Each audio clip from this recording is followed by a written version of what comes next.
ต่อได้เลยชัดละทีเดียวโอ้ไข่เต็มท้องเนาะอย่าเฮ็ดมันจะกัด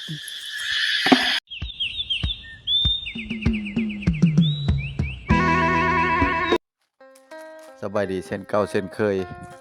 มื้อนี้ล่ะมาพบกับซ่องบ่าวแปลงบรรณามื้อนี้ก็สิพาเข้าป่าเข้าดงคือเก่าพี่น้องมาหาเบิ่งเครือเขาหลงเนาะหรือว่าหาปูแดงตามธรรมชาติเนาะพาพี่พาน้องไปเลาะไปชมเบิ่งนำกันเนาะพี่น้องเอ้าไปติดตามเบิ่งนำกันเนาะพี่น้องเฮาเนาะไปกันเลย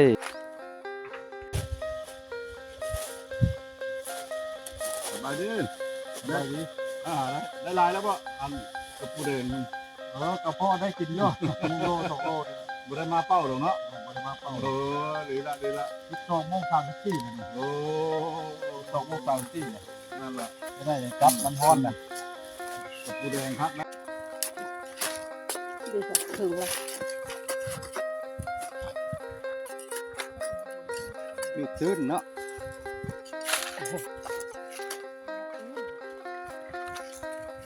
ใช่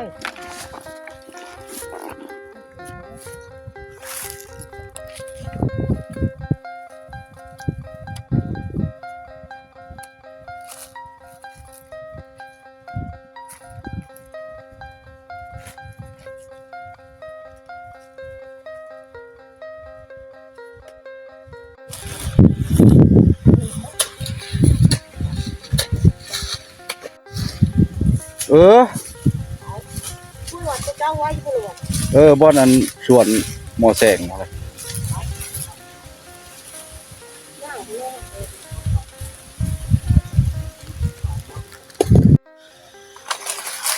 พดต้นจิกต้นหัง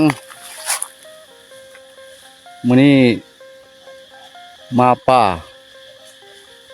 เบิ่งผู้มามื้อนี้หลายคนแน่ท่านผู้ชมหลายคนเติบเพราะว่ามาหาคือประสงค์แล้วมาหาเครือเนาะอันนี้ก็บ่แม่นในเครือนี่เครือจานอันนี้เครือจานนี่เห็นบ่แต่ว่าเครือเขาหลงนี่เขาก็ยังบ่ฮู้เนาะเขาเจ้าสั่งเครือเขาหลงนี่เขาซื้อกิโลนึงนี่ประมาณ500 บาทไล่เป็นเงินไทยแล้วเงินกีบเฮาก็330,000แต่มันบ่เห็นเราบ่เห็นแล้วก็ได้เลยก็มาพาเดี๋ยวมาขุดกระปูแดงนี่เนาะพอได้กินแรงกินง่าย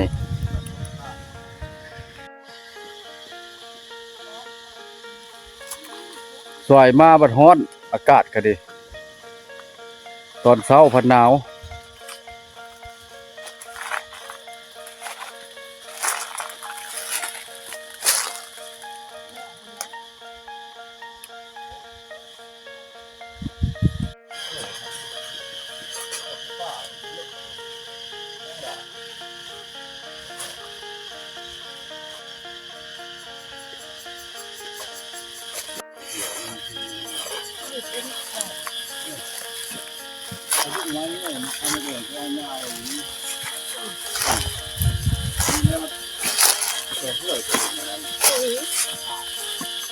ไปขายเลยดิคนความมาเข้าเบิ่งเขาคิดขาล่างมันลุกขึ้นอยู่เจ้าน้องก็ได้ตัวจะตายก็ตายเหรอ300ปลาย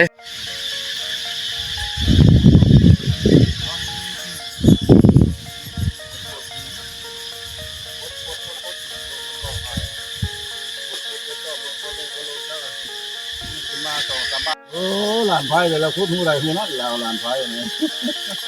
เรามานะ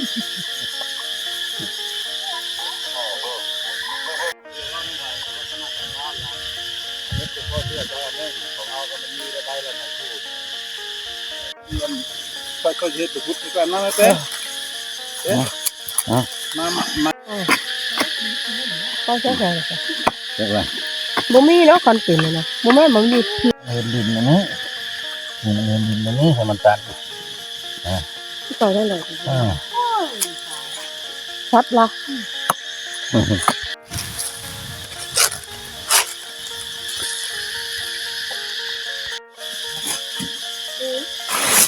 กบก็อยู่ในหูกระปูแล้วปกติเนาะฮะ นี่เนาะ บ่ไม่ตันเลยเนาะความมาเชื่องเนาะมันมาเลยเลยมันนี่นะมาเลย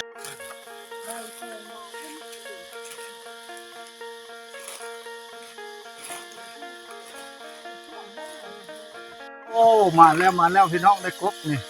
กบใหญ่มาแล้วยันมดท่านสิเอาแล้วเอาเปิดลงยัดเพิ่นลงมดยังได้อยู่เนาะได้หลายตัว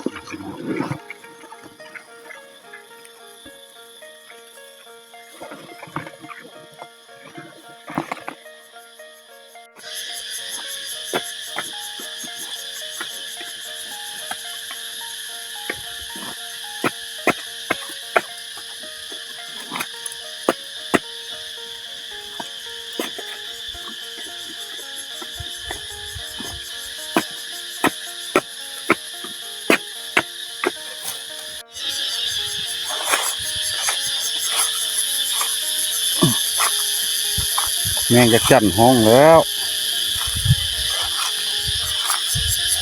ได้หลายแล้วบ่จุ่มนี้แหละแม่นกับปูแดงแต่ว่าอยู่บ่ลึกบ่ได้มันเป็นดินทรายพี่น้อง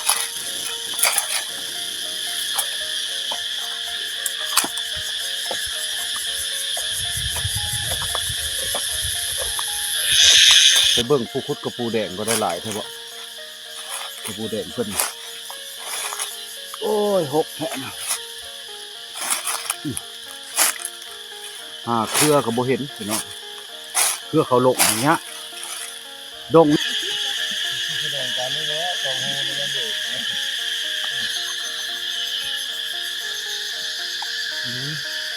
เครื่องเลยดีนะเครื่องมันนั่นนะ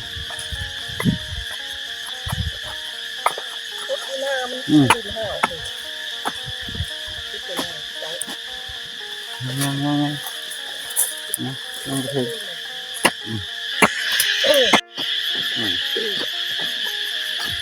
พวกแม่ค้าขึ้นไปซื้อกับพุ่นละครับไก่เป็นพุทธเดี๋ยวโอ้ไข่เต็มท้องเนาะ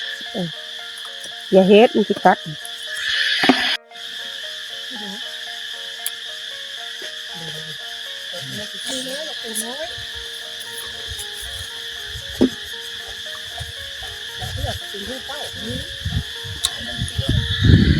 ให้เราคุดหน่อยไหมเฮ้ยเอาเสียบให้เราสะก้อนพักผ่อนก่อนเจ้าฮะปล่อยคัดไปหาเสียบได้ละจักจั่นในก็อ่อนช้อนแต่ก่อนตอนนั้นสมัยตอนเข้าโรงเรียนพี่น้องมาติดตามดงตามนี่เนี่ยโอ้ยพอได้กินนะเห็นบ่เป็นแมงจักจั่นบ่หรือว่าหากินเครื่องป้าของดงธรรมชาตินี่ก็พอได้กินบานเฮาเนี่ยเนาะอากาศมาเปลี่ยนเนาะแปรปรวนมาเปลี่ยนหนาวเดือนสี่พี่น้องเอ้ยตายแล้วได้จักตัวละโอ้กล้วยกับปูแดงลายครับบางหูกระเป้าว่างเลยพี่น้องนะหูเป้าหลายจะพุทโธแล้วก็จะพุทอันนี้ต้นครอบครัวนะโอ้หูใหญ่เนาะตัวนี้เนาะหูใหญ่พี่น้องมีหมดเนาะ ไม่หมดเลย หมด มีหมดแล้วเดี๋ยวนี้ มันเห็ดใส่ต่อ ที่บอกว่า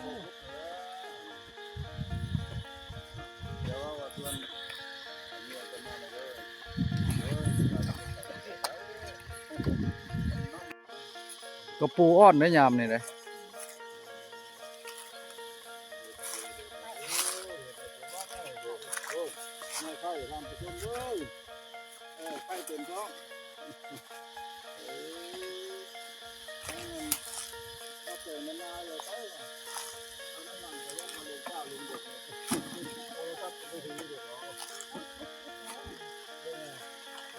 เขาจะได้สองโถนั่นก็ได้ พูดบ่เป็นแม่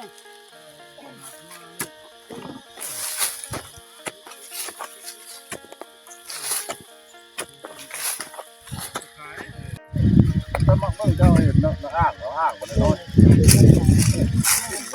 ลงเทศอ๋อเป็นโพสต์ยาวทำต้องจ่ายใบมันจะบอกว่าเรื่องงามนะ เอาผักธรรมชาติปลอดสารพิษพี่น้องนี่เมื่อกินกับป่นกับแจ่ว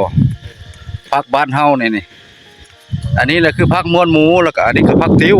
อันนี้แหละอาหารพื้นบ้านเฮาแต่พ่อแต่แม่เนาะได้กับปูแดงแล้วมาป่นมาสิกลับบ้านแล้วถือว่าแวะเก็บเอาผู้บ้านพอเลาะเพิ่นก็เมาขนาดมื้อนี้ผักบ่แม่นธรรมดาพอบ้านเพิ่นได้ซื้อเด้บ้านเวียงวิไลอยู่ในตัวเมือง พักธรรมชาติ บ้านเบาแปลงแล้ว ห้างใจจักเคมี บ้านเบาแปลงแล้วบ่ได้ซื้อมาเก็บเอาน้ำป้านี่ก็ได้นี่ กินพักที่มาบ้านแล้วใบเขียวๆนี่ของแห้งมากซื้อมาแล้ว มาขุดกระปูกับหาเครือกะบ่เห็นเครือเนาะเครือเขาลงก็บ่ฮู้มันบ่เห็นมาทงนาก็สิเมื่อแล้วจากบ้านมานี่ก็ประมาณ3ลัก4ลัก ไก่มันมา มื้อนี้ บ่ได้เปิดของไก่ผู้อันนั้นนะ พาเดี๋ยวกลับบ้านแล้วบัดนี้วิโลนาพบพ่อกันใหม่พี่น้องเอ้ยไปกลับบ้านจะกินข้าวแล้วบ่ได้เอาข้าวมามื้อนี้สบายดี